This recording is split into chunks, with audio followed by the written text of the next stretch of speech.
guys! Welcome to my vlog! Guys, may nahanap ako sa Shopee na gusto ko i-flex sa inyo lahat.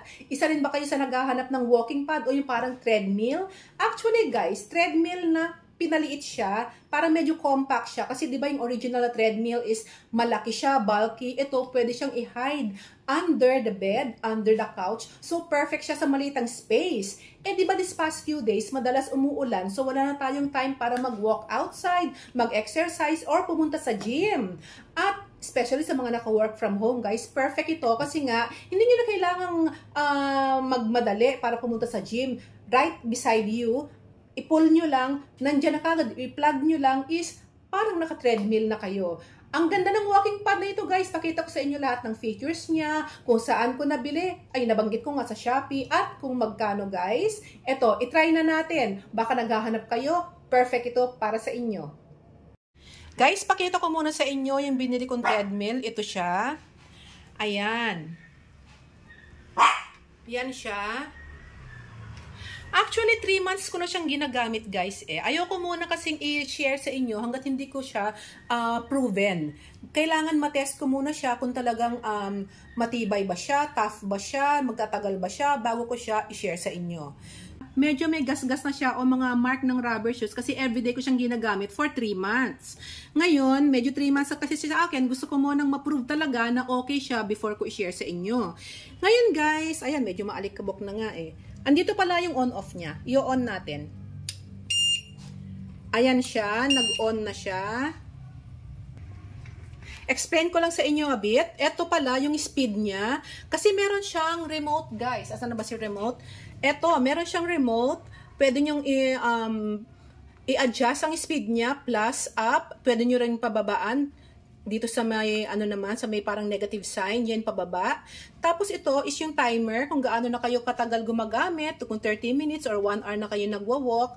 Tapos yung calories naman, ito siya. Makikita dito kung ilang calories na ang nabe-burn sa inyo, or kung ilang kilometers na yung nawa-walk ninyo, dito naman siya mag-a-appear. So, let's start, guys. I-on na natin siya. Ayan. Ang speed niyan is 1. So, ang 1, medyo mahina lang siya, guys. Ganyan tayo. Ayan. Ngayon, kung bibilisan natin,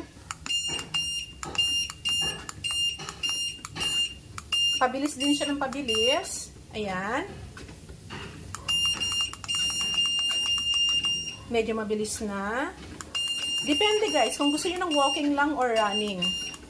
Ako, ang ginagawa ko, hanggang 4 lang ako, parang brisk walking lang. Ayan siya, guys. Pero yung ang daughter ko, pag gumamit siya, nasa 6. So, medyo tatakbo ka na nun. Gusto ko walking lang, ayoko nang tatakbo siya. Pero pwede pa natin dagdagan. Ayan, 4.5. Medyo mabilis-bilis na. Tingnan nyo yung paa ko. Diba? Mabilis na walking na siya. Tapos, pag inangat nyo pa dyan, is parang tatakbo na kayo. So, medyo babaan ko ulit. Ayan, kita nyo guys. Tapos ito, yung ilang minutes na, yung nasa gitna.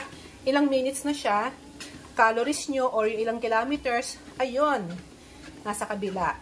Mamamonitor nyo kung gaano na kalayo ang na-walk ninyo o natatakbo ninyo at kung ilang kilometers na ang nabe-burn. Ito pala guys is patungan ng remote. Pwede nyo siyang ganito. Pwede siyang lagyan ng remote na ganyan. Or, itong cellphone, pwede nyo siyang ilagay dito para habang ginagamit nyo is pwede kayong manood or pwede kayong mag-music, diba? Pwede siyang ilagay dito. Hindi siya malalaglag. Ngayon guys, ang maganda siya dito is itong handle niya, itong hawakan niya, pwede ninyong gawing guide para kung mawalan kayo ng balance, pwede kayong humawak dito. Tapos, pwede din ito siyang i-fold.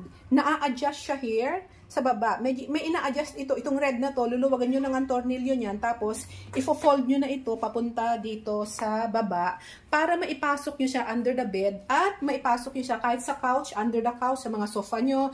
Pwede nyo siyang isaksak sa ilalim. Ngayon, pag ginamit nyo siya, iaangat nyo lang ulit ito. Hihigpitan nyo ulit dito sa baba niya. So, ayun. Okay na ulit siya, guys.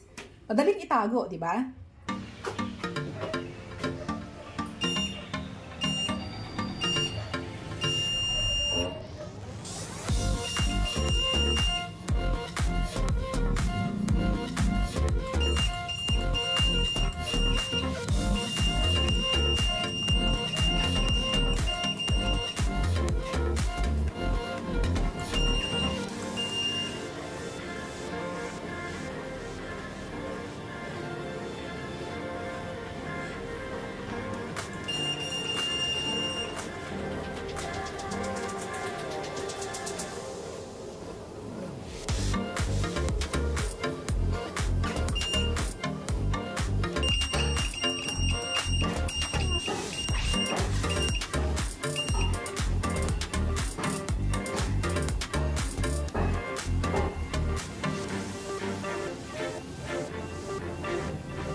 Para sa price naman guys, ay ilalagay ko dito para may idea kayo.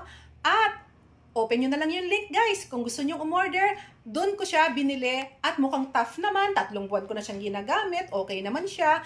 Affordable siya. At ang importante, hindi agad nasira. In span of 3 months na paggamit ko sa kanya, maganda pa rin siya. Hindi nagbago. Yun ang mas importante, di ba? Sulit ang money. So, that's it guys for today. Bye!